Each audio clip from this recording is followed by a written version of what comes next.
नमस्कार मित्रों, आप सभी का स्वागत है हमारे YouTube चैनल स्वरा एकेडमिक क्लासेस पर। जैसा कि आप देख रहे हैं, ये हमारा 18th वीडियो है। इसके पहले 17th वीडियो आ चुके हैं, जो आपको डिस्क्रिप्शन बॉक्स में लिंक जिनका मिल जाएगा, जहाँ आप हमारी playlist UP board NCERT class 10th के नाम से है। उस प्लेलिस्ट में जाके सारे वीडियो एक जगह पर आपको मिल जाएंगे, वहाँ देख सकते हैं। जैसा एक चैप्टर हम पढ़ रहे हैं यहाँ पर, दो चर वाले रैखिक समीकरण युग्म, प्रश्नावली 3.3 है, इसका सेकंड वीडियो है। आइए चलते हैं, सॉल्व करते हैं। देखिए, कल जो वीडियो था, यानी लास्ट वीडियो हमारा जो था उसमें क्या हमने क्वेश्चन नंबर 1 और इसकी थ्योरी पढ़ चुके थे, यानी प्रतिस्थापन विधि किसे कहते हैं इसके बारे में हम पढ़ चुके थे, वो एक चीज थी। और ये सारे क्वेश्चंस 1 बाय 1 करके हमने सारे क्वेश्चंस लगा लिए थे। क्वेश्चन नंबर 2 और 3 आज कोशिश करेंगे सॉल्व करने की, जिससे ये एक्सरसाइज समाप्त हो सके और नेक्स्ट एक्सरसाइज पर हम जा सकें। चलिए शुरू करते हैं आज का वीडियो, और इसी के साथ आप ज़्यादा से ज़्यादा लोगों तक शेयर करिए इस वीडियो को, जिससे उनको भी फ़ायदा मिल सके, क्योंकि लॉकडाउन चल रहा है, यानी स्कूल कॉलेजेस सारे बंद हैं, जिससे वो पढ़ने में समस्या सभी लोगों को हो रही है। इस अवस्था में आप अपने दोस्तों तक इसको शेयर जरूर करिए। इसी के साथ चलते हैं। देखिए, यहाँ पर जो क्वेश्चन हमने है, क्वेश्चन हमारा जो है उसमें आप देखिए, सबसे पहले क्या कह रहा है क्वेश्चन कह रहा है 2x + 3y = 11, 2x - 4y = -24 को हल कीजिए और इसमें से m का मान ज्ञात कीजिए, जिसके लिए y = mx + 3 है।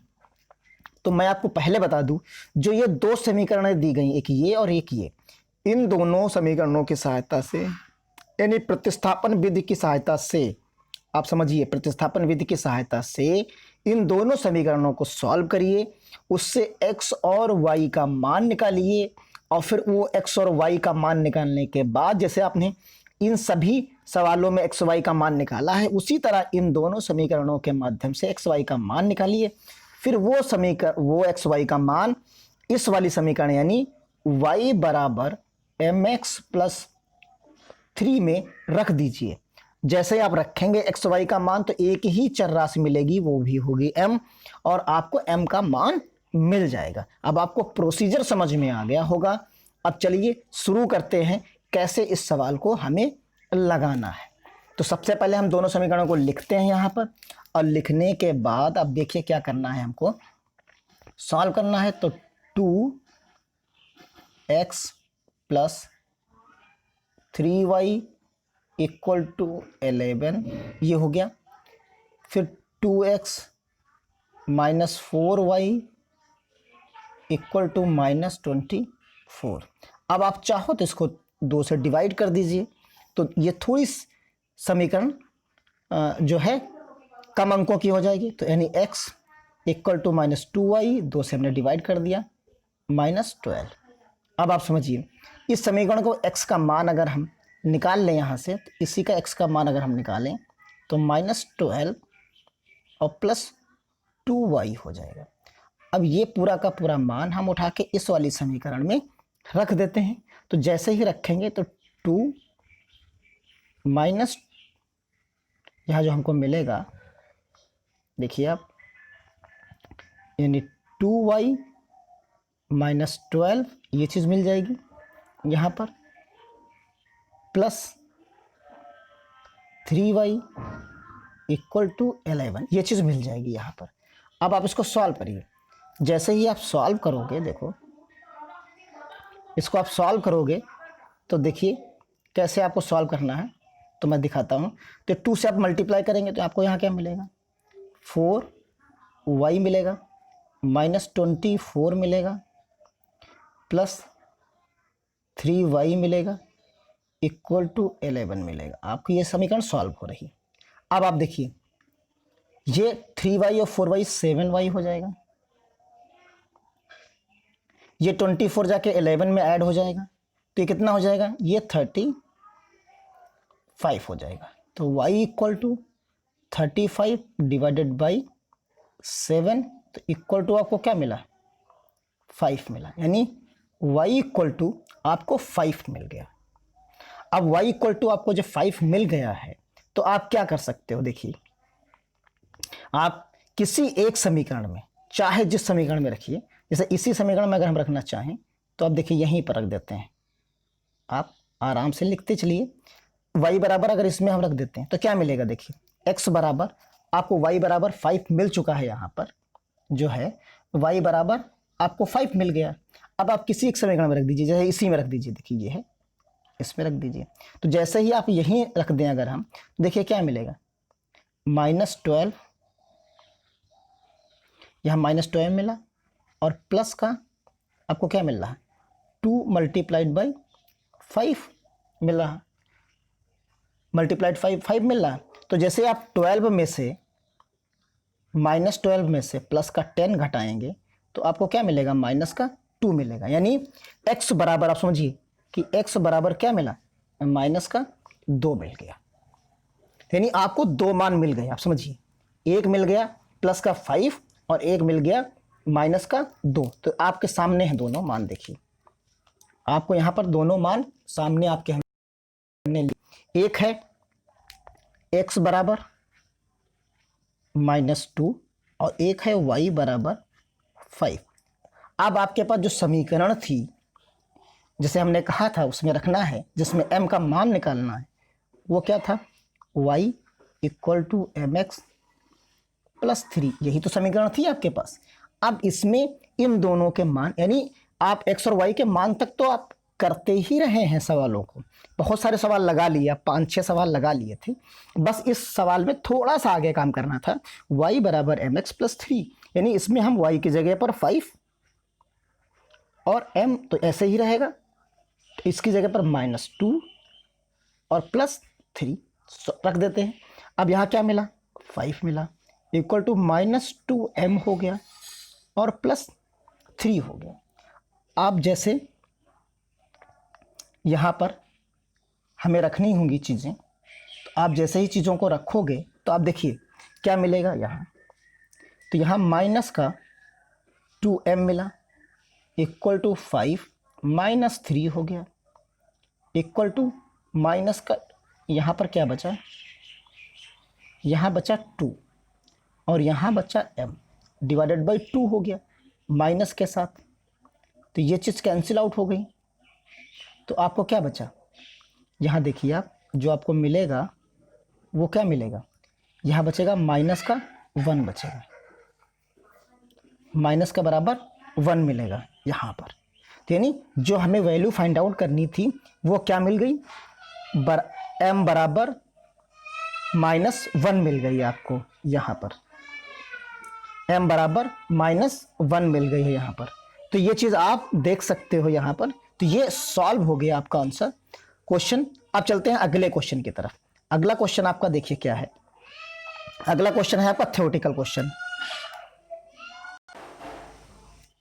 अगला क्वेश्चन देखिए यहाँ पर है हमारे पास कि निम्न समस्याओं में रैखिक समीकरण युग्म बनाइए, उनके हल प्रतिस्थापन विधि द्वारा ज्ञात कीजिए। अब देखिए यहाँ जो आपको कंडीशंस दी गई हैं, आप समझ लीजिए, पहले उन कंडीशंस से आपको पहले तो समीकरण बनाना है। क्या बनाना है, आप पहले जो समीकरण अभी तक दी गई होती थी वो समीकरण आपको बनानी पड़ेंगी। जब समीकरण इस तरीके की बन जाएंगी, जैसी आप यहाँ पर देखिए बनी हुई हैं, ऐसे समीकरण आप बना लेंगे इन कंडीशंस को पढ़कर। फिर उसके बाद उन समीकरणों को आप प्रतिस्थापन विधि से हल करेंगे। ये चीज़ इस सवाल में कही गई है। तो चलिए पहली समीकरण हम पढ़ते हैं और बनाने की कोशिश करते हैं कि कैसे बनेगी। तो देखिए पहली समीकरण जो दिया गया है, कंडीशन दी गई है, उसमें देखिए क्या दिया गया है। उसमें आपको दिया गया है कि दो संख्याओं का अंतर दिया गया है। तो पहले हम दो संख्याएं मान लेते हैं। तो एक संख्या हम मान लेते हैं x, दूसरी मान लेते हैं y। अब मानिए x को बड़ा मान लेते हैं, y से, एक छोटी होगी एक बड़ी होगी, ठीक। अब इन्होंने क्या कहा कि दो संख्याओं का अंतर, यानी देखिए x - y = 26, यानी हमने ये समीकरण एक मान ली। अब आपकी ये समीकरण हो गई पहली, आप समझ जाइए। फिर उसके बाद क्या उसने कहा है, एक संख्या दूसरी संख्या से 3 गुनी है। अब क्या कहा उसने, एक संख्या दूसरी संख्या से 3 गुनी है। तो यानी जो बड़ी संख्या होगी वही तो 3 गुनी होगी। तो यानी x को इधर रख लेते हैं और 3 गुना किसको कर देते हैं, y को। तो ये हमारी समीकरण हो गई दूसरी। अब समीकरण तो बन गई। 3 गुनी कहाँ है उसने, देखो दो संख्याओं का अंतर यानी एक दूसरे में कितना घटाएं तो कितना मिलना चाहिए, 26। फिर उसने कहा कि एक संख्या दूसरी संख्या की 3 गुनी है। तो एक संख्या जो हमने मानी थी तो उसमें बड़ी मानी थी x और छोटी मानी थी y। तो y को अगर हम 3 गुना कर दें तो वो x के बराबर हो जाती है। तो वो चीज़ हमने दूसरी वाली समीकरण में कर दी। अब 2 समीकरण आपकी बन गई। अब देखिए यही मान जो आपको दिया गया है यहाँ पर, ये वाला मान उठा के आप इस वाली समीकरण में अगर रखते तो 3y minus y equal to 26 इन 26 आप सब्ट्रैक्ट कर लीजिए तो क्या मिल जाएगा आपको, 13, y इक्वल टू 13 मिल जाएगा। तो आइए शुरू करते हैं। देखिए कैसे हैं, यहाँ पर एक हमने इसका स्क्रीनशॉट ले रखा है, आप देख सकते हैं यहाँ देखिए।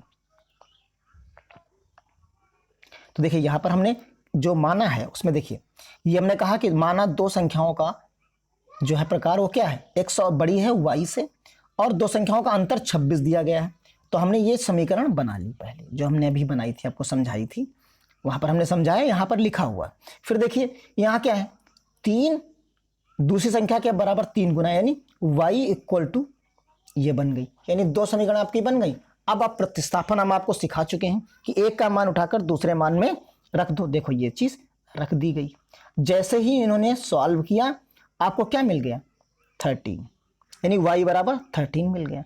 अब आप क्या करोगे, y का मान किसी एक समीकरण में रख दीजिए, चाहे आप इस समीकरण में रख दीजिए। तो जैसे ही आप इसमें रखोगे तो क्या मिल जाएगा, x बराबर 30।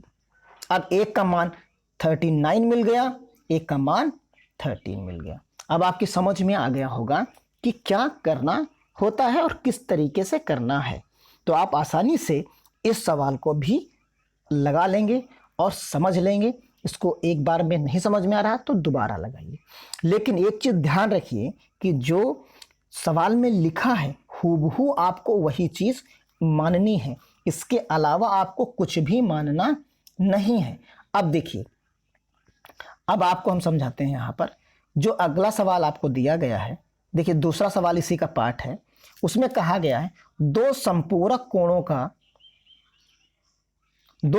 कोणों में बड़ा कोण छोटे कोण से 18 डिग्री अधिक है, उन्हें ज्ञात कीजिए।